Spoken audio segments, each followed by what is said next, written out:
I grew up in a very spirit-filled family, a very, very godly family. Everyone loved the Lord. That's what we did. And growing up, we were expected to do the right thing all the time and be an example to others wherever we went. This put pressure on me. I knew what was expected of me and what was not expected of me, but during this entire time, it was not to disappoint God. It was always not to disappoint my family if I did the wrong thing. So all through high school, I was a normal teenager. I did normal teenager stuff, still loving the Lord, but separating myself from Him. So I get to college, and it's a whole new life for me. I didn't have any parents.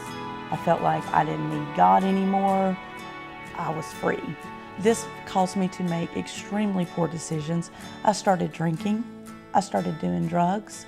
I started partying constantly, which led to me sleeping with men, never knowing where I was going to wake up.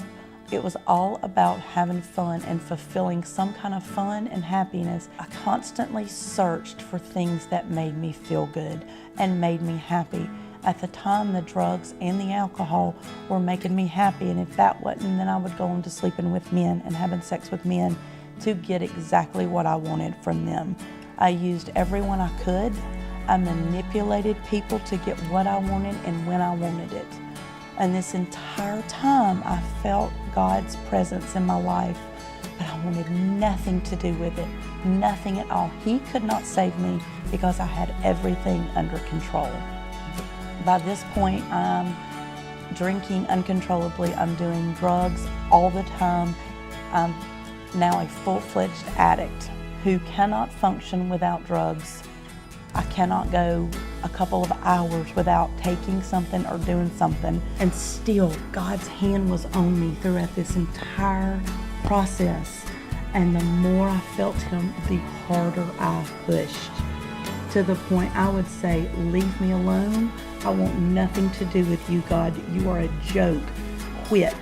Go on to somebody else. I'm fine. I thought I had control over everything.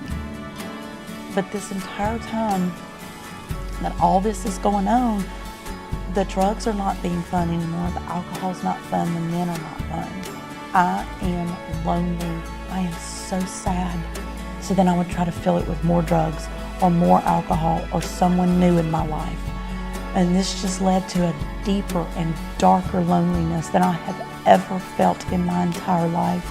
Until one night I'm in a chair and I said, you know what, God, if you're real like you say you are, then bring it.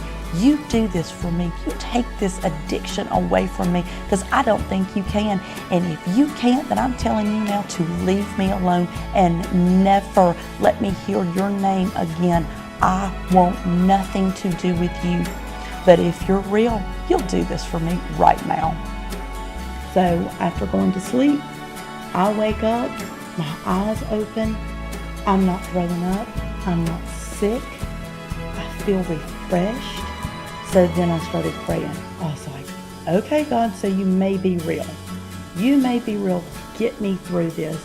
And it was like the Holy Spirit was just there. I felt warm all over. Just felt everything leave me. But I also felt Jesus intervene. I felt so good. And from that point forward, this hole that was in my heart was fully filled. And I knew what true happiness felt like. Since that day, my life has been absolutely amazing. I look forward to every single day. Everything is new and exciting for me. I love waking up feeling 100% happy and full. Just because you're turning your back on God doesn't mean that God's going to turn His back on you. He still loves you no matter what is going on in your life. He still loves you, and He can absolutely do anything for you to save you if you will give Him the chance. The reason for the hope that I have is straight Jesus, straight love of the Lord.